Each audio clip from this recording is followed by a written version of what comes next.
Hey y'all, welcome back to my channel. This is day 2 of my Paxton Supercharger install. For those who haven't seen my previous video, please go back and watch it. But long story short, I basically got a supercharger for extremely cheap. So yeah, I'm on the process of installing it, and today I'm on, of course, like I said, day 2, where I'm going to be putting in the piping with the intercooler and all the rest of the hoses that are needed. On a good note, this kit was previously installed, meaning all the previous cuts and all the modifications that were done, all the hoses were given to me. So luckily I do not have to go through that painstaking process, and I just have to install the kit that I have.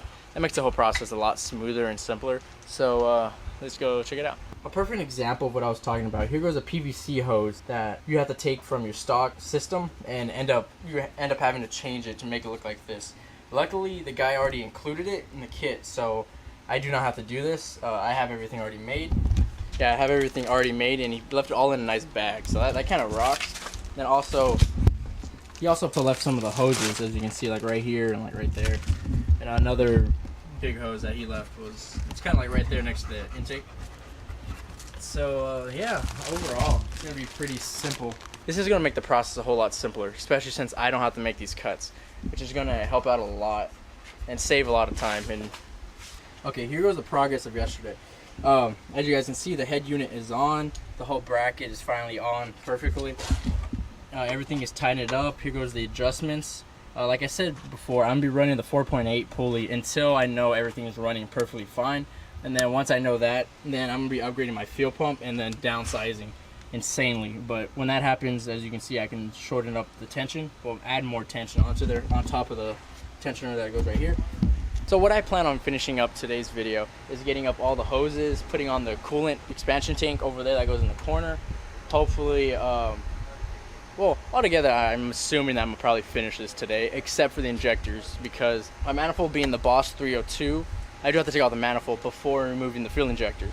So that's gonna be a real pain. So I'm gonna save that until I actually get the tune, because this is gonna take me about like 30-40 minutes, and I'd rather just finish up the whole kit itself and then do this. All jokes aside, I really think this twirly whirly right here is going to be looking mean as hell. Look at that. I don't know, maybe one day I just take off the hood when everything's running nice and good and just drive it like this. See how many heads I turn. Whew. Plus with the upgraded bypass valve, oh, this thing's going to sound like a freaking jet. So yeah, let's go to the rest of the install. Okay, so the first step of today, I'm going to have to do some modifications to the radiator shrouds. And then, as you guys can see, it's a bit different. They do lengthen out all the way over here, so from what I see, this cut right here just basically slide down at an angle, and all this part right here is probably going to be all cut off. So yeah, you got to do that on both sides, which is pretty simple. Just grab the Dremel, make another cut, and then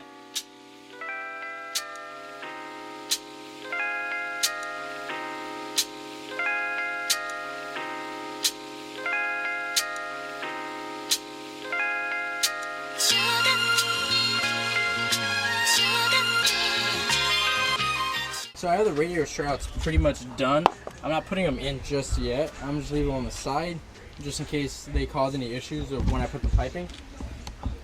Another thing to note is that when putting in the piping right here, we do have for the we do have the windshield wiper fluid that does go here, well, the container.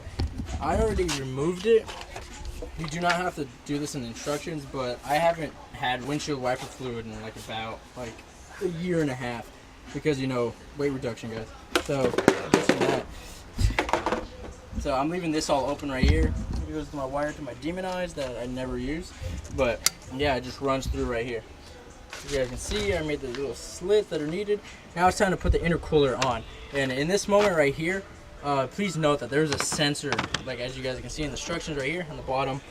Unbolt the little switch on the bottom, and then what you want to do is loosen up the bolts on the inside right here for the radiator support bash bar, whatever this thing's called. I'm pretty sure that's the name.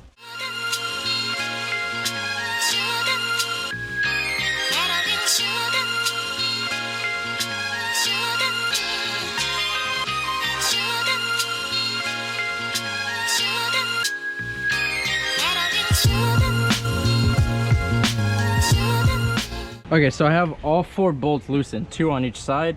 As you see, it kind of like flared this out now. So it's time for the intercooler.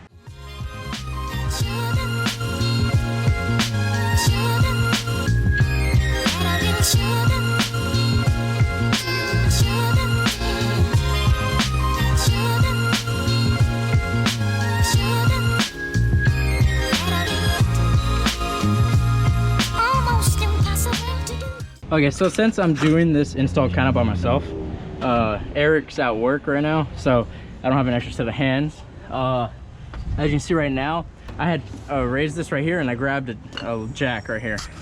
So you kind of put it under and I've just been lifting it up slowly and putting it into place. And yeah, for the most part, the bolts almost line up. I just gotta do some more adjustments on this side. As you guys can kind of, I don't know if you can kind of see it, but it's slightly off. So I just have to push, looks like the intercooler a bit more to the left. And just like that, like I said, just needed some tweaking. Loosen her up. Boom. Oh, you're looking like a monster. Jesus Christ. So now that everything's basically buttoned up, I don't know how I'm going to reroute the harness right there. I'm going to probably put it on top of the intercooler and then find a way to like zip tie it or think of somewhere so I can have it sturdy. But after this comes time to start putting the piping. So from what I've seen is that this thing can be a real pain in the butt when installing. So since I already have everything kind of complete like this, I'm gonna go from the ground up and let's just see how that works. So let's screw all my wires right here. Oh yeah, you're a good girl.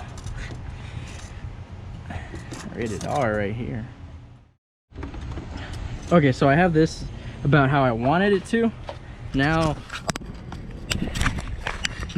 it's time for the bottom one. You can see it's not really lined up. I just gotta lift it and put her in. But let me get a little clamp for this one. Okay, now that I have the bottom one tightening, now it's time to tighten up these two. I saved these again. I didn't tighten up these again. Like I said, my example down here, I want to have the ability to move them around and adjust them as I need to. So this girl needs to be tightened up. Okay, so I have this portion kind of already situated. As you guys can see, the bypass valve's already hooked up, tightened down. He does have the hose for it, even with the adapter, but I have to figure out where this goes right now. But I'm gonna start doing the next portion of it. But before I do that, I'm gonna drain the oil of this, so it's draining as I'm working, so I don't spend any time just waiting on this. So it looks pretty simple. It looks like I'm just have to hold this piece and then loosen up this and just grab something and let gravity do the rest and just let it drip. Okay, so the oil's down there just draining, doing its thing. So now it's just time to start working on the rest of it right here. Then after that, it's pretty simple. You got to keep working, and another connection is going to be going from down here, working its way up, which that then goes into the manifold. So install, again, it's not that difficult. The only part I'm going to be holding off on is the injectors, because like I said before, I'm going to have to remove our entire manifold, which I don't really want to do right now. Again, like I'm breaking this up into sections. So yeah, let's continue working. It's true, almost impossible to do. Describing, it's true, having the Paxton, I'm not gonna make an insane amount of torque, so I don't need some beefy setup. I'm probably gonna be running like the GT350 half shafts, because I'm not going to be making realistically more than like 600 foot-pounds of torque, and that's at a high horsepower. Because I know at like 600 horsepower, this thing barely makes 500 with the Paxton. It's all about the top end with these cars, and that's why a lot of people would tend not to like them, because they're not as easy to drive as like with the Supercharger, where you hit it and the power is instantly there.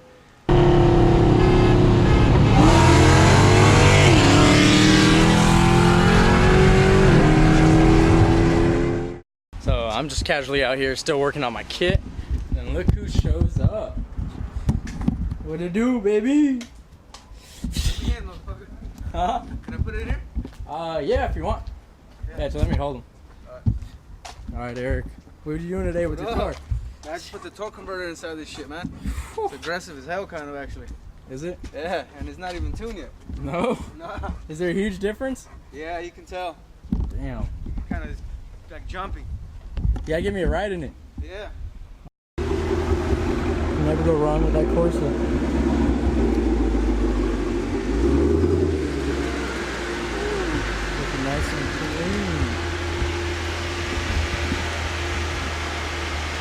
guys want to follow him, that is his Instagram right there. Oh, he's about to crash in. We gotta take the Mustang things. So this is another day at my house. All the Mustang people come. We're just out working on cars all the time. It's the name of the deal, you know? The car's never done. Never. Shit, if I have time, I'm gonna see if I can put my original end link on too. It's the only one I'm missing. Yeah. Put that on. Eric's here because he got a Mishimoto oil catch can. Check it out. Yeah, it looks Pretty nice. dope. Yeah, it does. $45 on eBay, man. 45 bucks on eBay. She came with everything, man. Even came with a little fucking air freshener. Look. Side on. Little air freshener. Oh yeah. Okay, so some time has passed. Eric and I have just been nickering here and there. So what I've been messing around with is this. I plan on running this literally just a little pod on my supercharger, just like people do with twin turbo setup. But I know a lot of people are thinking this thing's gonna get heat soaked because now there's no proper ventilation or anything. But I'm not gonna be putting those black things here. Instead, I'm gonna be making like an air duct that's gonna tube in and literally like kind of dump air here. Same on this side. Then already I made a little hole through the radiator, the little radiator for the fans, where it's gonna shoot directly into that. So there is an improvement. That's why people see, like, for example, I mean, I have the JLT if anyone wants to buy it, you know. But that's why, like, when people put the JLT versus like using the stock airbox, they gain more horsepower. And especially when you just run a single air pod like this, you'll be picking up even more. But the only issue that I have on right now is that I'm trying to run the GT350 throttle body. I do not want to run the standard like 70 mil throttle body. A lot of people say that stock throttle body can support up to 1,000 horsepower. And yes, same thing with our cams. Our cams can support 1,000 horsepower. But why do people put cams? Because it improves the amount of airflow going in. Yeah, especially with boost was the amount of restriction that is in your engine. So the less restriction, the lower the boost, meaning the more power you can even make. You can downsize. That's why, like, when you put on headers on a boosted car, you end up dropping like a 1 or 2 psi of boost, allowing you to downsize the pulley to make even more boost because now you improve the airflow. So that's what I think a huge advantage is, especially with the ported Boss. And the reason why I want to put a much bigger throttle body. It's strange that with the Coyote guys, with the Ford guys, no one wants to upgrade the throttle body or anything, except when you see like LS guys, that's like one of the first things they do is upgrade the throttle body, and then you see the amount of improvements that they do. But I don't know, some Ford people are very like hard-headed, you know, they don't really believe in it, yet Chevy guys have been doing it for the longest, and it's been working well for them. And especially like even NA improvement over the stock throttle body, don't even ask me like, oh, there's no difference. There is a difference. But that's the issue I've been having. And yeah, so the only issue that I've found with it, this little part that you see that I marked in black was touching the supercharger itself a little bit. So tomorrow I'm gonna go get a grinding wheel and grind this little black part off. But overall, it fits almost perfectly. The bolts almost line up, but like I said, like right there, you see it touching, and that's all I need to grind. But yeah, things are coming up real close. Everything's hooked up, all the piping's almost there. It's about time I start doing the hoses for it. Okay, so the next step with the modifications has to do with like the hoses. As you guys can see, the big main one that kind of hooks from the radiator to the Y clamp over here, which I have like right here. As you guys can see, it's a big old sucker. Put that right there. As you guys can see right here. So what I'm going to do is the part that connects. Ooh, I don't want to scratch that. So the part that connects to the radiator itself right here, you're going to want to measure and cut 2 inches back from here. And then same thing with this part, measuring from the plastic part itself, the base, you're going to cut back 1 inch. And then which is going to reduce it. And then once you reduce it, then you're going to want to flip it around and then hook it back. And then what you're going to want to do with that, so after you do that, then you're going to want to use the supplied clamps, which the guy luckily gave it to me. You're going to want to use clamps now to tighten up both ends. With this, I'm just going to hold it up right there.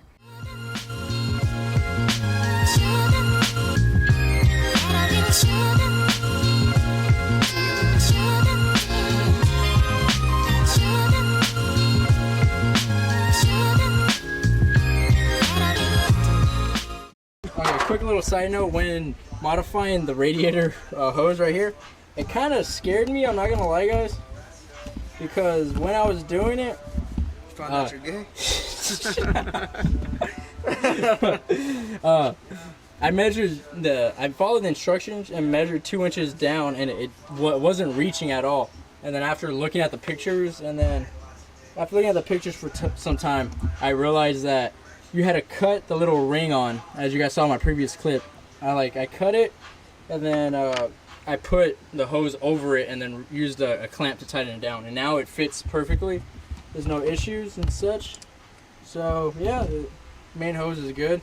Now it's just time to connect these hoses and put the mount over there, which he already has that all pre-assembled, so that this should be a piece of cake. Okay, so I'm on a portion of finishing up the coolant stuff. So now I got to reroute the coolant tank, which originally was right here where the supercharger is, but now it's going over here. So one of the modifications you got to do is a bolt is located right here. So you got to loosen it up, which is a 13, my bad. It's a 13, and then you got to remove a ground that is right here. But you got to relocate this to, don't pay attention to this wire, that's nothing. That was nothing. But see that bolt right there next to my thumb? That's where the ground is going to be going. So what I want to do is get some pliers and bend this little like ear that's sticking up right here. Bend it straight so it fits flush with that bolt down there. And again, don't pay attention to that. So this is where the coolant expansion tank is going to be, is right there. So the only other worry I have is it might touch my oil catch can right here. Because I kind of like put it there roughly, and it was kind of like touching already, but hopefully like it remains like that. So, you know, modifications you got to do when you have other mods. When a company makes a product, they don't really take into consideration that you're gonna have other modifications. So they really like throw other people's ideas like out of the door. So this is where you got to start modifying on top of the modifications. So here, like, I don't know if you can see the little nick like right here. That's where it was touching on the actual the oil catch can. So I just got to figure that out. But overall, it's a pretty simple install. And then, like I said before, I already have the hoses pre-cut and pre-made. So that should be an easy swap over and nothing really too hard. But that's all I'm gonna be doing today.